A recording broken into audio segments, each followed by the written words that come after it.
Can you see my screen? Yes. Okay, great. It's a real honor to be here. I'm an associate professor of city regional planning at San Diego State University.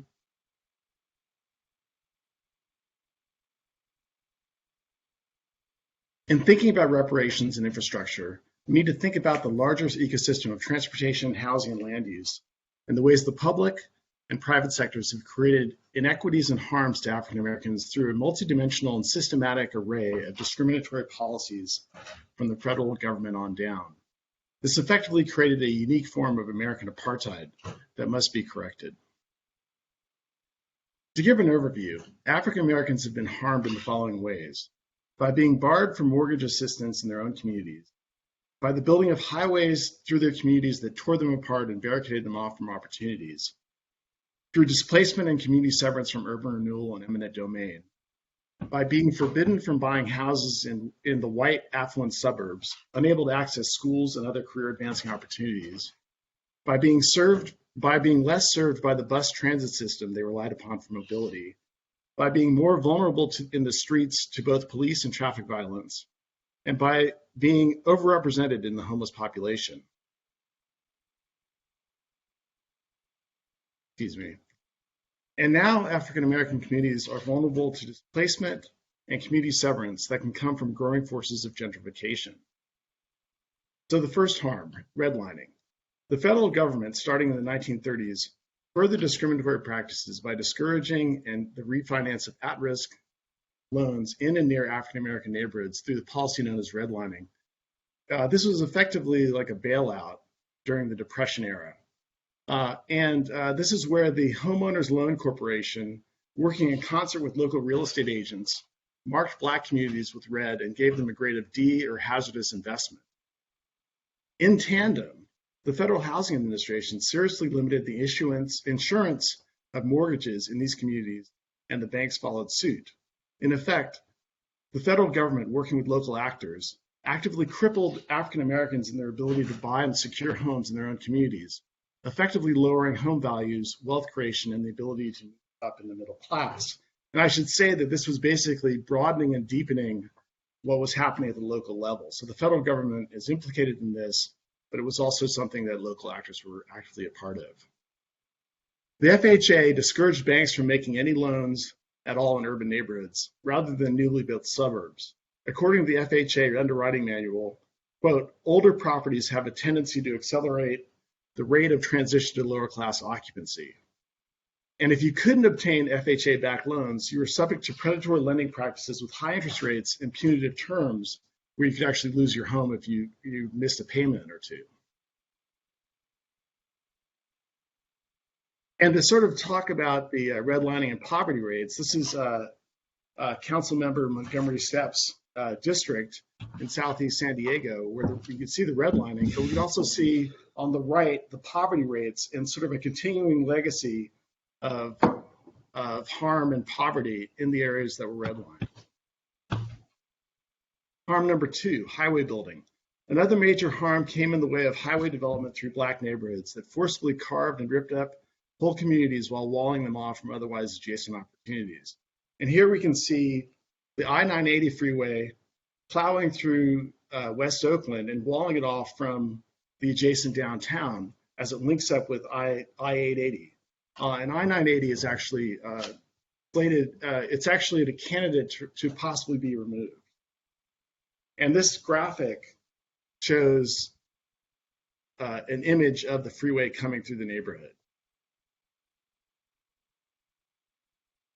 The FHA also favored mortgages in areas where boulevards or highways served to separate African American families from whites, stating that, quote, natural or artificially established barriers will prove effective in protecting a neighborhood and the locations within it from adverse influences, including prevention of the infiltration of lower class occupancy and inharmonious racial groups.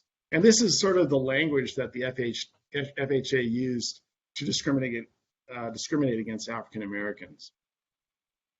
Here's an example from Detroit, Michigan, of Hastings Street, which was a vibrant African American commercial center, and it was plowed through and plowed under by the Chrysler Freeway, as we can see here in 1961. And here's another picture from Detroit as well, showing similar destruction and damage. In this picture, you can see the church in both images, and you'd see how it destroyed this vibrant African American community. This is a map showing the freeways that have ripped through West Oakland. I-980, the Mandela, what is now what used to be the Cypress structure, and 880. And from the help of my colleague, Dr. Gibbons, he gave me this graphic that shows us not only the redlined areas, also the freeways, and also the location of the concentrations of African Americans. Harm number 3, urban renewal and eminent domain. Places like West Oakland were also ravaged by forces of urban renewal, from public housing to military port reclamation. In the 1950s, when the federal government started handing out millions for projects, the city declared the redlined areas slums and began to clear them out. All of this at the hands of the federal government, which was effectively an unreachable force that community members could not communicate with, like they could a mayor or a city councilor. And again, these are pictures of the 980 freeway. An example of eminent domain gone wrong is in the case of Bruce's Beach, when in 1912, Will and Charles Bruce purchased land in Manhattan Beach. Since the surrounding beaches were mostly off limits to African Americans, they built a thriving resort for them. Constantly facing harassment and violence from the surrounding white community, the Bruces had their land seized by the city in the 1920s by way of eminent domain, purportedly for the use as a park, and the city would not build this park for nearly 30 years. On September 30th, 2021, Gavin Newsom signed a bill that gave land back to the descendants of Will and Charles Bruce. And this is actually something that we can think about in terms of reparations. It's actually returning land that was taken under eminent domain in the past. Harm number 4, banned from the suburbs. On top of redlining and highway building, the FHA was subsidizing builders who were mass producing entire subdivisions for whites, with the requirement that none of the homes be sold to African Americans. Let's fast forward to today, and we can see that the areas that were redlined are now ripe for redevelopment, as there are now more affordable and more accessible locations to transit and highways. Through the use of the Smart Mobility Calculator that I developed for Caltrans, which you can find online, we can also see that the disadvantaged communities in formerly redlined neighborhoods that are shown in hatching have some of the lowest vehicle miles traveled in greenhouse gas emissions, as shown in the blue-green areas. All this makes them attractive for development to meet California's climate action goals, especially through such bills as SB 10, SB 743, and SB 35, which is streamlining secret processes for affordable housing. All of this means measures need to be in place to help stop displacement that can come from gentrification, as discussed by my colleague, Joe Gibbons. Another issue, impacts on wealth creation. Today, African American incomes on average are about 60%, incomes on average are about 60% of average white incomes. But African American wealth is only about 5 to 9% white wealth. Most middle-class families in this country gain their wealth from the equity they have in their homes. According to Rothstein, this enormous difference between 60% income ratio and a 5 to 9% wealth ratio is almost entirely attributable to federal housing policy implemented through the 20th century. And we see a graphic showing this disparity on the right. Harm number 5, public transit.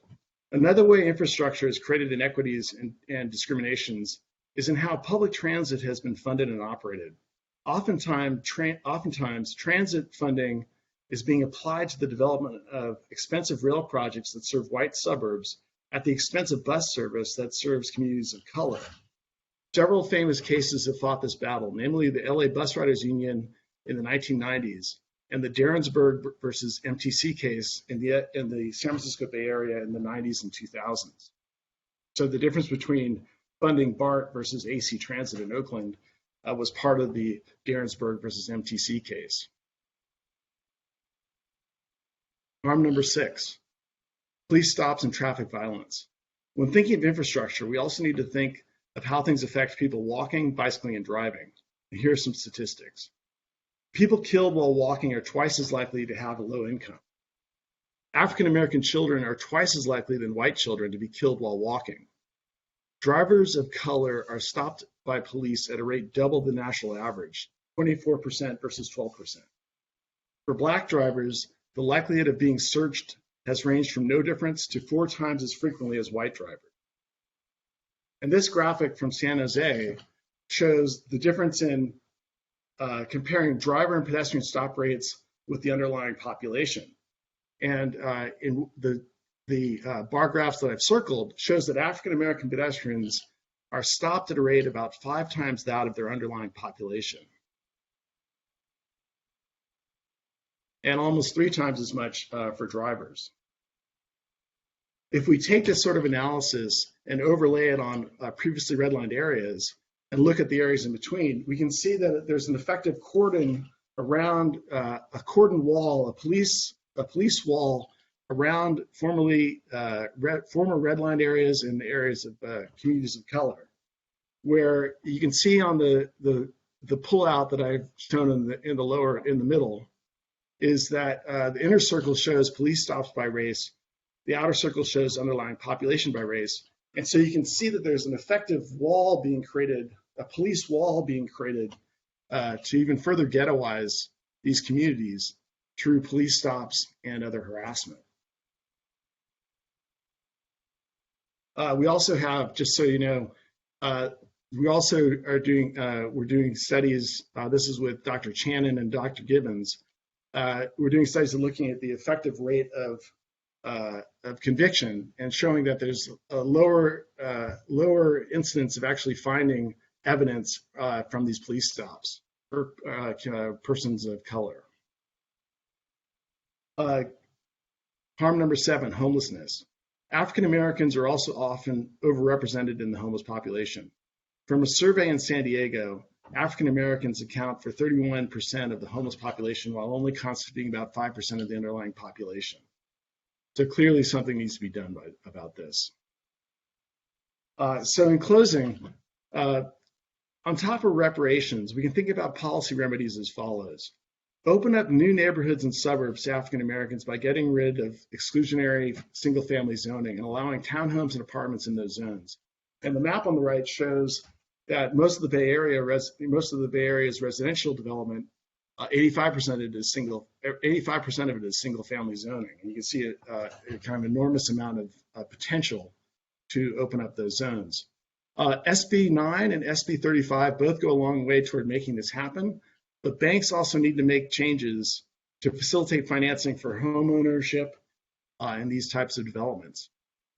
These starter homes would allow more access to build wealth and enter the middle class. For highways that were built through neighborhoods, we can offer reparations and support to businesses and other funding programs like those offered in Syracuse, New York. We can also tear them down or run them underground and reconnect the community, as is being discussed about I-980 in Oakland. For neighborhoods attracting gentrification, we can create anti-displacement programs which include rental and home buying assistance, business loans, and other programs. And I also think we should look to create a well-funded bank to invest in communities of color, to fund businesses, home loans, etc. Now, in closing, I want to turn to the Kerner Commission from 1968, which was created to help understand what was happening because of the urban riots starting in 1964 in Detroit and peaking in Watts in 65 and then continuing on. And they offer what I consider is probably one of the most honest, self-effacing statements that we've seen from the federal government in a long time. And I'm offering this because I think it's something that we need to recognize and use today. Segregation and poverty have created in the racial ghetto a destructive environment totally unknown to most white Americans. What white Americans have never fully understood, but what the African American can never forget, is that white society is deeply implicated in the ghetto. White institutions created it, white institutions maintain it, and white society condones it. And I thank you very much.